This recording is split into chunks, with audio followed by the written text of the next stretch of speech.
बिस्मिल्लाहिर्रहमानिर्रहीम। अस्सलाम वालेकुम दोस्तों, शब बारात को लेकर अक्सर बहुत से सवाल उठते हैं। क्या इस रात की इबादत वाकई ज़रूरी है? क्या इस रात का रोज़ा रखना सही है? शब बारात की शुरुआत कैसे हुई? इसका सही मकसद क्या है? असल में सबका मतलब होता है रात, और बारात का मतलब है निजात या मुक्ति। इस रात अल्लाह ताला ने बहुत से लोगों को जहन्नम से निजात दिलाने का वादा अता फरमाया है। यह रात इबादत की रात है, लेकिन आजकल देखा जा रहा है कि कुछ लोग इसमें तरह तरह की रस्में ईजाद कर चुके हैं। अब सवाल ये है कि क्या शब बारात की इबादत का कोई सही तरीका, सही सबूत मौजूद है? हदीस के मुताबिक अगर देखें तो हज़रत आयशा सिद्दीकी रज़ी अल्लाह ताला अन्हा बयान करती हैं, एक रात मेरी आँख खुली तो मैंने देखा कि हुजूर सल्लल्लाहु ताला अलैहि वसल्लम बिस्तर पर नहीं थे। मुझे फ़िक्र हुई कि आप कहाँ गए।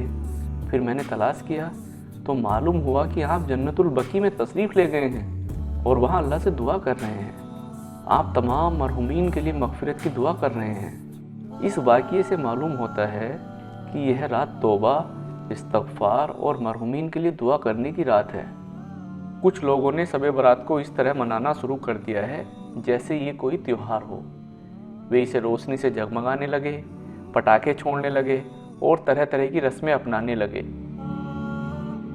अगर कोई शब बारात की रात को कब्रिस्तान जाए और अपने मरहुमीन के लिए दुआ करे, नमाज पढ़े और अल्लाह से मग़फ़िरत की दुआ करे तो ये बिल्कुल सही तरीका है, इसमें कोई हर्ज नहीं है। लेकिन इसे त्यौहार की तरह मनाना, पटाखे छोड़ना, मस्जिदों को रोशन करना, घरों को रोशन करना, यह सही तरीका नहीं है।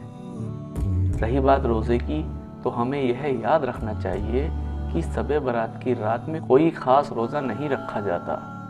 हाँ, अगर कोई 13, 14 और 15 तारीख़ों का रोज़ा रखने का इरादा करे, जैसा कि हुजूर पाक सल्लल्लाहु ताला अलैहि वसल्लम रखा करते थे, रोज़ा किसी भी दिन रखा जाए, अगर वह नेक नियत से हो तो अल्लाह ताला उसे ज़रूर कबूल फरमाएंगे।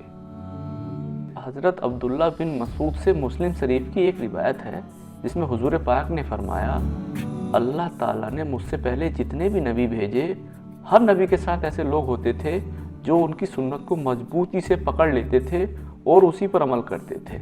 लेकिन हमेशा ऐसा होता आया है कि उन्हीं कुछ लोगों में से 2-4 लोग नए अमल ईजाद कर लेते थे।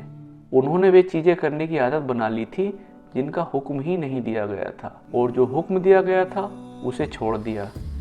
इसी तरह से आज भी देखा जाता है कि इस्लाम में लोग नई नई रस्में ईजाद कर लेते हैं। उर्स मनाया जा रहा है, ईद मिलादुल नबी मनाई जा रही है, नई रस्में बनाई जा रही हैं। क्या अल्लाह के रसूल ने कभी उर्स का हुक्म दिया?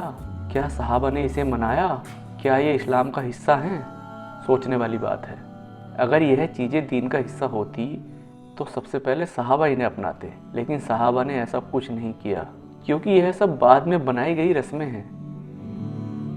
आज कई लोग यह भी दावा करते हैं कि वे अल्लाह से, उसके रसूल से मोहब्बत रखते हैं, तो वो यह सब कर रहे हैं, लेकिन उनके अमाल में न तो अल्लाह की ताअत होती है और न ही रसूल की सुन्नत का एहतराम। हमें सिर्फ वही करना चाहिए जो कुरान और सही हदीस से साबित हो। अगर कोई नया अमल दीन में जोड़ा जाता है और उसे इस्लाम का हिस्सा बना दिया जाता है तो यह गुमराही है। जब दीन में नए अमल ईजाद कर लिए जाएं और लोग सुन्नत छोड़कर अपने मन से नए तरीके अपनाने लगें, रसूल पाक ने फरमाया, जो मुसलमान बिदत और गुमराही को अपने हाथ से रोके वह ऊंचे दर्जे का मोमिन है। जो अपनी जुबान से इसके खिलाफ आवाज़ उठाए वह भी मोमिन है। इसका मतलब यह है कि अगर कोई गलत चीज़ दीन में शामिल की जा रही है तो एक सच्चे मोमिन का फ़र्ज है कि वह इसे रोके। अगर वह इसे अपने हाथ से नहीं रोक सकता तो कम से कम अपनी जुबान से इसका विरोध करे, और अगर इतना भी नहीं कर सके तो कम से कम अपने दिल में इसे गलत समझे और इससे नफ़रत करे। हुज़ूर पाक ने फरमाया, जो कोई हमारे दीन में कोई नई चीज़ बनाएगा वह बिल्कुल मंजूर नहीं। इसलिए हमें बिदत से बचना चाहिए और सिर्फ वही करना चाहिए जो कुरान और हदीस में बताया गया है। शब बारात की रात में इबादत, दुआ और इस्तिग़फ़ार करना चाहिए। यह रात मग़फ़िरत की रात है, यह रात रहमत की रात है। अल्लाह ताला इस रात में अपने बंदों को जहन्नम से आज़ादी अता फरमाते हैं और उनके गुनाहों को माफ़ करते हैं। इसलिए اس رات کو غفلت میں نہیں گزارنا چاہیے۔ نماز پڑھیں، قرآن پڑھیں اور اللہ سے دعا کریں کہ وہ ہمارے گناہوں کو معاف کریں اور ہمیں جہنم سے بچائیں۔ اللہ تعالی ہم سبھی کو شب برات کی رات کی برکت اور رحمت سے فائدہ اٹھانے کی توفیق عطا فرمائیں، آمین۔ دوستو، ہماری پوری کوشش رہتی ہے کہ اسلام سے جڑی صحیح اور سٹیک جانکاری آپ لوگوں تک پہنچائیں۔ امید ہے کہ آج کی جانکاری سے آپ کے علم میں اضافہ ضرور ہوا ہوگا۔ خدا حافظ۔